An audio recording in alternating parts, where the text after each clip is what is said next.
ਵਾਹਿਗੁਰੂ ਜੀ ਕਾ ਖਾਲਸਾ ਵਾਹਿਗੁਰੂ ਜੀ ਕੀ ਫਤਿਹ। ਅੱਜ ਅਸੀਂ ਕੁਝ ਵਿਚਾਰਾਂ ਜਪਜੀ ਸਾਹਿਬ ਜੀ ਦੇ ਬਾਰੇ ਵਿੱਚ ਕਰਨੀਆਂ ਹਨ। ਜਪਜੀ ਸਾਹਿਬ ਜੀ ਦੀ ਬਾਣੀ ਸ੍ਰੀ ਗੁਰੂ ਨਾਨਕ ਦੇਵ ਜੀ ਦੀ ਉਚਾਰਨ ਕੀਤੀ ਹੋਈ ਹੈ, ਜੋ ਗੁਰੂ ਗ੍ਰੰਥ ਸਾਹਿਬ ਜੀ ਦੇ ਆਰੰਭ ਦੇ ਵਿੱਚ ਦਰਜ ਹੈ। ਤੇ ਇਹ ਬਾਣੀ ਸਿੱਖ ਦੇ ਨਿਤਨੇਮ ਦੀ ਬਾਣੀ ਦੇ ਵਿੱਚ ਸ਼ਾਮਲ ਹੈ। ਇਸ ਤੋਂ ਇਲਾਵਾ ਜਦੋਂ ਖੰਡੇ ਬਾਟੇ ਦਾ ਅੰਮ੍ਰਿਤ ਤਿਆਰ ਕੀਤਾ ਜਾਂਦਾ ਹੈ ਤੇ ਉਸ ਵਕਤ ਵੀ ਸਭ ਤੋਂ ਪਹਿਲਾਂ ਇਸ ਬਾਣੀ ਦਾ ਜਾਪ ਕੀਤਾ ਜਾਂਦਾ ਹੈ। ਇਸ ਬਾਣੀ ਦਾ ਅਸਲ ਨਾਮ ਜਿਹੜਾ ਹੈ ਸ੍ਰੀ ਗੁਰੂ ਗ੍ਰੰਥ ਸਾਹਿਬ ਜੀ ਦੇ ਤਤਕਰੇ ਦੇ ਅੰਦਰ ਜਪ ਕਰਕੇ ਲਿਖਿਆ ਹੈ। ਅਸੀਂ ਇਸ ਨੂੰ ਸਤਿਕਾਰ ਦੇ ਨਾਲ ਜਪਜੀ ਸਾਹਿਬ ਉਚਾਰਨ ਕਰਦੇ ਹਾਂ। ਜਪ ਸ਼ਬਦ ਦਾ ਅਰਥ ਹੈ ਸਿਮਰਨ, ਭਜਨ, ਬੰਦਗੀ। ਸੋ ਇਸ ਬਾਣੀ ਦੀਆਂ ਕੁੱਲ 38 ਪੌੜੀਆਂ ਹਨ ਤੇ 2 ਸ਼ਲੋਕ ਹਨ। ਆਰੰਭ ਦੇ ਵਿੱਚ ਮੂਲ ਮੰਤਰ ਹੈ।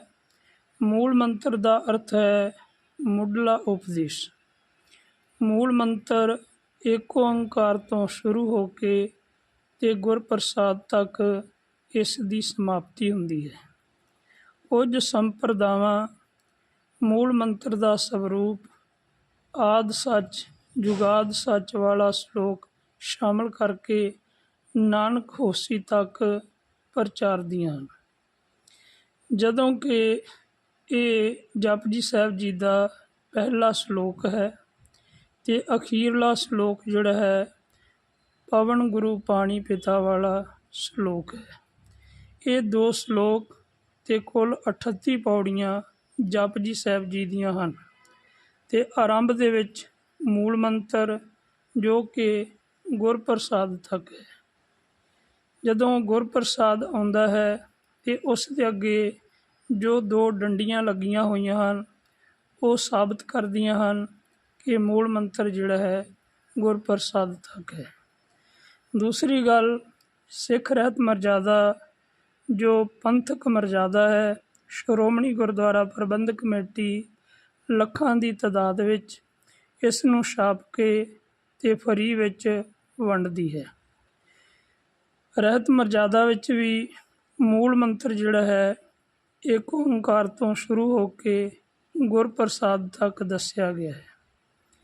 ਗੁਰੂ ਗ੍ਰੰਥ ਸਾਹਿਬ ਜੀ ਦੇ ਹਰੇਕ ਨਵੇਂ ਰਾਗ ਦੀ ਆਰੰਭਤਾ ਜਾਂ ਸ਼ਬਦਾਂ ਦੇ ਨਵੇਂ ਸੰਗ੍ਰਹਿ ਤੋਂ ਪਹਿਲਾਂ ਵੀ ਮੂਲ ਮੰਤਰ ਜਿਹੜਾ ਹੈ ਉਹ ਲਿਖਿਆ ਮਿਲਦਾ ਹੈ ਤੇ ਗੁਰਪ੍ਰਸਾਦ ਤੱਕ ਹੀ ਮੂਲ ਮੰਤਰ ਜਿਹੜਾ ਹੈ ਉਹ ਲਿਖਿਆ ਮਿਲਦਾ ਹੈ।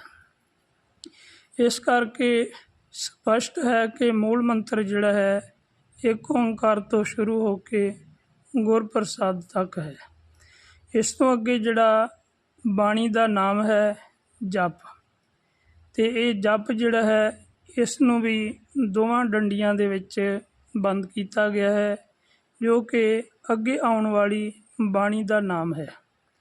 ਇਸ ਤੋਂ ਅੱਗੇ ਸ਼ਲੋਕ ਹੈ ਆਦਿ ਸੱਚ ਜੁਗਾਦ ਸੱਚ ਹੈ ਵੀ ਸੱਚ ਨਾਨਕ ਹੋਸੀ ਵੀ ਸੱਚ। ਹੁਣ ਇਸ ਸ਼ਲੋਕ ਦੇ ਉੱਤੇ ਸਿਰਲੇਖ ਨਹੀਂ ਲਿਖਿਆ ਗਿਆ ਕਿ ਇਹ ਸ਼ਲੋਕ ਹੈ, ਪਰ ਇਸ ਦਾ ਪਤਾ ਸਾਨੂੰ ਗੁਰੂ ਗ੍ਰੰਥ ਸਾਹਿਬ ਜੀ ਦੇ ਵਿੱਚੋਂ ਹੀ ਲੱਗੇਗਾ ਕਿ ਇਹ ਸ਼ਲੋਕ ਹੈ। ਇਸੇ ਹੀ ਤਰ੍ਹਾਂ ਦਾ ਸ਼ਲੋਕ ਸ੍ਰੀ ਸੁਖਮਨੀ ਸਾਹਿਬ ਜੀ ਦੇ ਅੰਦਰ ਗੁਰੂ ਅਰਜਨ ਦੇਵ ਜੀ ਦੇ ਦੁਆਰਾ ਉਚਾਰਨ ਕੀਤਾ ਹੋਇਆ 17ਵੀਂ ਅਸ਼ਟਪਦੀ ਤੋਂ ਪਹਿਲਾਂ ਮਿਲਦਾ ਹੈ, ਜਿਸ ਵਿੱਚ ਲਿਖਿਆ ਗਿਆ ਹੈ ਆਦਿ ਸੱਚ ਜੁਗਾਦ ਸੱਚ ਹੈ ਭੇ ਸੱਚ ਨਾਨਕ ਹੋਸੀ ਭੇ ਸੱਚ। ਜਪਜੀ ਸਾਹਿਬ ਜੀ ਦੇ ਅੰਦਰ ਭੀ ਸ਼ਬਦ ਹੈ ਤੇ ਸੁਖਮਨੀ ਸਾਹਿਬ ਜੀ ਦੇ ਅੰਦਰ ਭੇ ਸ਼ਬਦ ਹੈ। ਜਪਜੀ ਸਾਹਿਬ ਵਾਲਾ ਸ਼ਲੋਕ ਗੁਰੂ ਨਾਨਕ ਦੇਵ ਜੀ ਦਾ ਉਚਾਰਨ ਕੀਤਾ ਹੋਇਆ ਹੈ। ਸੁਖਮਨੀ ਸਾਹਿਬ ਵਾਲਾ ਸ਼ਲੋਕ ਗੁਰੂ ਅਰਜਨ ਦੇਵ ਜੀ ਦਾ ਉਚਾਰਨ ਕੀਤਾ ਹੋਇਆ ਹੈ। ਸੁਖਮਨੀ ਸਾਹਿਬ ਜੀ ਦੇ ਅੰਦਰ ਇਸ ਦੇ ਉੱਪਰ ਸਿਰਲੇਖ ਵੀ ਲਿਖਿਆ ਹੋਇਆ ਹੈ ਸ਼ਲੋਕ, ਜਿੱਥੋਂ ਪਤਾ ਚੱਲਦਾ ਹੈ ਕਿ ਇਹ ਵੀ ਸ਼ਲੋਕ ਹੀ ਹੈ। ਕੁਝ ਸੰਪਰਦਾਵਾਂ ਇਸ ਸੁਖਮਨੀ ਸਾਹਿਬ ਵਾਲੇ ਸ਼ਲੋਕ ਦੇ ਬਾਰੇ ਵਿੱਚ ਇਹ ਪ੍ਰਚਾਰ ਕਰਦੀਆਂ ਹਨ ਕਿ ਇਹ ਬਾਬਾ ਸ੍ਰੀ ਚੰਦ ਜੀ ਦਾ ਉਚਾਰਨ ਕੀਤਾ ਹੋਇਆ ਹੈ। ਅਸਲੀਅਤ ਇਹ ਹੈ ਕਿ ਗੁਰੂ ਗ੍ਰੰਥ ਸਾਹਿਬ ਜੀ ਦੇ ਅੰਦਰ ਕੁੱਲ 35 ਮਹਾਂਪੁਰਸ਼ਾਂ ਦੀ ਬਾਣੀ ਹੈ, ਜਿਨ੍ਹਾਂ ਦੇ ਵਿੱਚ 6 ਗੁਰੂ ਸਾਹਿਬਾਨ ਔਰ 3 ਗੁਰਸਿੱਖ, 15 ਭਗਤ ਤੇ 11 ਭੱਟਾਂ ਦੀ ਬਾਣੀ ਦਰਜ ਹੈ। ਕੁਝ ਵਿਦਵਾਨ 4 ਗੁਰਸਿੱਖਾਂ ਦੀ ਬਾਣੀ ਮੰਨਦੇ ਹਨ, ਜਿਵੇਂ ਕਿ ਸ਼ਲੋਕ ਮਰਦਾਨਾ ਉਹ ਭਾਈ ਮਰਦਾਨਾ ਜੀ ਦਾ ਉਚਾਰਨ ਕੀਤਾ ਹੋਇਆ ਮੰਨਦੇ ਹਨ, ਜਦੋਂ ਕਿ ਨਾਨਕ ਸ਼ਬਦ ਵਰਤਨ ਦਾ ਅਧਿਕਾਰ ਜਿਹੜਾ ਸੀ ਉਹ ਕੇਵਲ ਤੇ ਕੇਵਲ ਗੁਰੂ ਸਾਹਿਬਾਨਾਂ ਵਾਸਤੇ ਹੀ ਰਾਖਵਾਂ ਸੀ। ਸਿੱਖ ਜਿਹੜਾ ਹੈ ਉਹ ਨਾਨਕ ਨਾਮ ਨਹੀਂ ਸੀ ਵਰਤ ਸਕਦਾ, ਨਾਨਕ ਮੋਹਰ ਦੀ ਛਾਪ ਨਹੀਂ ਸੀ ਵਰਤ ਸਕਦਾ। ਇਹ ਗੱਲ ਸਾਨੂੰ ਬਾਕੀ ਗੁਰੂ ਗ੍ਰੰਥ ਸਾਹਿਬ ਜੀ ਦੀ ਬਾਣੀ ਅੰਦਰੋਂ ਪਤਾ ਚੱਲੇਗਾ। ਰਾਮਕਲੀ ਦੀ ਵਾਰ ਜਿਹੜੀ ਹੈ ਗੁਰੂ ਕੇ ਰਬਾਬੀ ਸੱਤਾ ਔਰ ਬਲਵੰਡ ਵੱਲੋਂ ਉਚਾਰਨ ਕੀਤੀ ਹੋਈ ਹੈ, ਜਿਸ ਦੀਆਂ ਕੁੱਲ ਪੌੜੀਆਂ ਦੇ ਵਿੱਚੋਂ ਜਿਸ ਦਾ ਸਿਰਲੇਖ ਵੀ ਹੈ ਰਾਮਕਲੀ ਕੀ ਵਾਰ ਰਾਏ ਬਲਵੰਡ ਤਥਾ ਸੱਤੈ ਡੂਮ ਆਖੀ, ਜਿਸ ਦਾ ਭਾਵ ਅਰਥ ਇਹ ਹੈ ਕਿ ਇਹ ਵਾਰ ਜਿਹੜੀ ਹੈ ਰਾਮਕਲੀ ਰਾਗ ਦੇ ਵਿੱਚ ਹੈ, ਸੱਤੇ ਔਰ ਬਲਵੰਡ ਦੀ ਉਚਾਰਨ ਕੀਤੀ ਹੋਈ ਹੈ। ਤੇ ਇਸ ਦੇ ਵਿੱਚ ਕੁਝ ਪੌੜੀਆਂ ਜਿਹੜੀਆਂ ਹਨ, 3 ਪੌੜੀਆਂ ਜਿਹੜੀਆਂ ਹਨ ਬਲਵੰਡ ਜੀ ਦੀਆਂ ਉਚਾਰਨ ਕੀਤੀਆਂ ਹੋਈਆਂ ਹਨ, ਤੇ ਬਾਕੀ ਪੌੜੀਆਂ ਜਿਹੜੀਆਂ ਹਨ ਉਹ ਸੱਤਾ ਜੀ ਦੀਆਂ ਉਚਾਰਨ ਕੀਤੀਆਂ ਹੋਈਆਂ ਹਨ। ਪਹਿਲੀ 3 ਪੌੜੀਆਂ ਦੇ ਅਖੀਰ ਵਿੱਚ ਜਾ ਕੇ ਬਚਨ ਆਉਂਦਾ ਹੈ, ਬਲਵੰਡ ਖੀਵੀ ਨੇਕ ਜਨ ਜਿਸ ਬਹੁਤੀ ਛਾਉ ਪੱਥਰਾਲੀ। ਭਾਵ ਕਿ ਇੱਥੋਂ ਤੱਕ ਇਹ ਪੌੜੀਆਂ ਜਿਹੜੀਆਂ ਹਨ ਬਲਵੰਡ ਜੀ ਦੀਆਂ ਉਚਾਰਨ ਕੀਤੀਆਂ ਹੋਈਆਂ ਹਨ। ਉੱਪਰ ਸਿਰਲੇਖ ਹੈ ਰਾਏ ਬਲਵੰਡ ਤਥਾ ਸੱਤੈ ਡੂਮ ਆਖੀ, ਸੱਤਾ ਔਰ ਬਲਵੰਡ ਜੀ ਦੀ ਉਚਾਰਨ ਕੀਤੀ ਹੋਈ ਇਹ ਸਾਂਝੀ ਵਾਰ ਹੈ। ਤੇ ਅਖੀਰ ਵਿੱਚ ਸੱਤਾ ਜੀ ਦਾ ਨਾਮ ਆਉਂਦਾ ਹੈ, ਦਾਨ ਜੇ ਸਤਿਗੁਰ ਭਾਵ ਸੀ ਸੋ ਸੱਤੇ ਦਾਨ, ਜਿਸ ਤੋਂ ਸਪਸ਼ਟ ਹੁੰਦਾ ਹੈ ਕਿ ਇਹ ਸੱਤਾ ਜੀ ਦੀਆਂ ਉਚਾਰਨ ਕੀਤੀਆਂ ਹੋਈਆਂ ਪੌੜੀਆਂ ਹਨ। ਇਸੇ ਹੀ ਤਰ੍ਹਾਂ ਗੁਰੂ ਗ੍ਰੰਥ ਸਾਹਿਬ ਜੀ ਦੇ ਅੰਦਰ ਇੱਕ ਬਾਣੀ ਆਉਂਦੀ ਹੈ ਜਿਸ ਦਾ ਨਾਮ ਹੈ ਸੱਧ, ਤੇ ਇਹ ਬਾਣੀ ਗੁਰੂ ਅਮਰਦਾਸ ਜੀ ਦੇ ਪੜਪੋਤੇ ਬਾਬਾ ਸੁੰਦਰ ਜੀ ਦੀ ਉਚਾਰਨ ਕੀਤੀ ਹੋਈ ਹੈ, ਜਿਸ ਦੇ ਅਖੀਰ ਵਿੱਚ ਬਚਨ ਮਿਲਦੇ ਹਨ, ਕਹਿ ਸੁੰਦਰ ਸੁਣੋ ਸੰਤੋ ਸਭ ਜਗਤ ਪੈਰੀ ਪਾਈ ਜਿਉ। ਭਾਵ ਕਿ ਇਹ ਸੁੰਦਰ ਜੀ ਦੀ ਉਚਾਰਨ ਕੀਤੀ ਹੋਈ ਬਾਣੀ ਹੈ। ਠੀਕ ਇਸੇ ਹੀ ਤਰ੍ਹਾਂ ਇਹ 3 ਗੁਰਸਿੱਖ ਹਨ ਜਿਨ੍ਹਾਂ ਦੀ ਬਾਣੀ ਸ੍ਰੀ ਗੁਰੂ ਗ੍ਰੰਥ ਸਾਹਿਬ ਜੀ ਦੇ ਅੰਦਰ ਦਰਜ ਹੈ। ਸੋ ਕੁੱਲ 35 ਮਹਾਂਪੁਰਸ਼ਾਂ ਦੀ ਬਾਣੀ ਸ੍ਰੀ ਗੁਰੂ ਗ੍ਰੰਥ ਸਾਹਿਬ ਜੀ ਦੇ ਅੰਦਰ ਦਰਜ ਹੈ।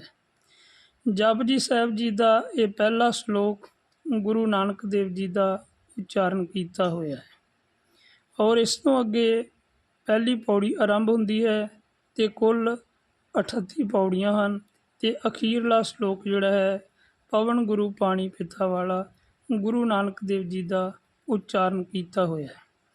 ਹੁਣ ਇਸੇ ਹੀ ਤਰ੍ਹਾਂ ਦਾ ਸ਼ਲੋਕ ਥੋੜ੍ਹੇ ਅੰਤਰਾਲ ਦੇ ਨਾਲ, ਥੋੜ੍ਹੇ ਫਰਕ ਦੇ ਨਾਲ ਮਾਝ ਕੀ ਵਾਰ ਦੇ ਵਿੱਚ ਗੁਰੂ ਅੰਗਦ ਦੇਵ ਜੀ ਦਾ ਉਚਾਰਨ ਕੀਤਾ ਹੋਇਆ ਵੀ ਮਿਲਦਾ ਹੈ, ਜਿਸ ਦੇ ਉੱਪਰ ਸਿਰਲੇਖ ਹੈ ਮਹਿਲਾ ਦੂਜਾ।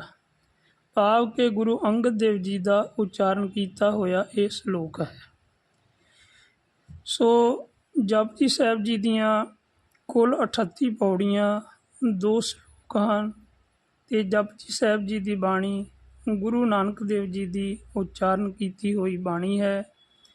ਸੋ ਇਸ ਬਾਰੇ ਆਮ ਸਿੱਖ ਨੂੰ ਇਹਨਾਂ ਗੱਲਾਂ ਦਾ ਗਿਆਨ ਹੋਣਾ ਚਾਹੀਦਾ ਹੈ, ਤੇ ਇਸ ਬਾਰੇ ਵਿਚਾਰ ਕਰਦਿਆਂ ਹੋਈਆਂ ਭੁੱਲਾਂ ਦੀ ਖਿਮਾ ਬਖਸ਼ਣੀ ਤੇ ਜਪਜੀ ਸਾਹਿਬ ਸਿੱਖ ਦੇ ਨਿਤਨੇਮ ਦੀ ਬਾਣੀ ਗੁਰੂ ਅਰਜਨ ਦੇਵ ਜੀ ਦੇ ਸਮੇਂ ਤੱਕ ਹੀ ਪ੍ਰਚਲਿਤ ਸੀ, ਤੇ ਬਾਅਦ ਵਿੱਚ ਗੁਰੂ ਗੋਬਿੰਦ ਸਿੰਘ ਜੀ ਨੇ ਜਦੋਂ ਖੰਡੇ ਬਾਟੇ ਦੀ ਪਹੁਲ ਦੇ ਕੇ ਤੇ 5 ਬਾਣੀਆਂ ਦਾ ਪਾਠ ਕਰਕੇ ਤੇ ਇਸ ਬਾਣੀ ਨੂੰ ਖੰਡੇ ਬਾਟੇ ਦੇ ਅੰਮ੍ਰਿਤ ਤਿਆਰ ਕਰਨ ਦੀ ਮਰਜ਼ਾਦਾ ਵਿੱਚ ਵੀ ਸ਼ਾਮਲ ਕੀਤਾ, ਤੇ ਸਿੱਖ ਦੇ ਨਿਤਨੇਮ ਦੀਆਂ ਬਾਣੀਆਂ ਦੇ ਵਿੱਚ ਵੀ ਇਸ ਨੂੰ ਸ਼ਾਮਲ ਰੱਖਿਆ।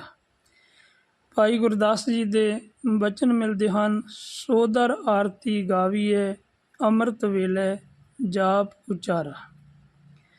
ਉਸ ਸਮੇਂ ਸੋਦਰ ਦਾ ਸ਼ਬਦ ਪੜ੍ਹਿਆ ਜਾਂਦਾ ਸੀ, ਸ਼ਾਮ ਦੇ ਸਮੇਂ ਆਰਤੀ ਵਾਲਾ ਸ਼ਬਦ ਪੜ੍ਹਿਆ ਜਾਂਦਾ ਸੀ ਅਤੇ ਅੰਮ੍ਰਿਤ ਵੇਲੇ ਜਪਜੀ ਸਾਹਿਬ ਜੀ ਦਾ ਪਾਠ ਸਿੱਖ ਦਾ ਨਿਤਨੇਮ ਹੋਇਆ ਕਰਦਾ ਸੀ।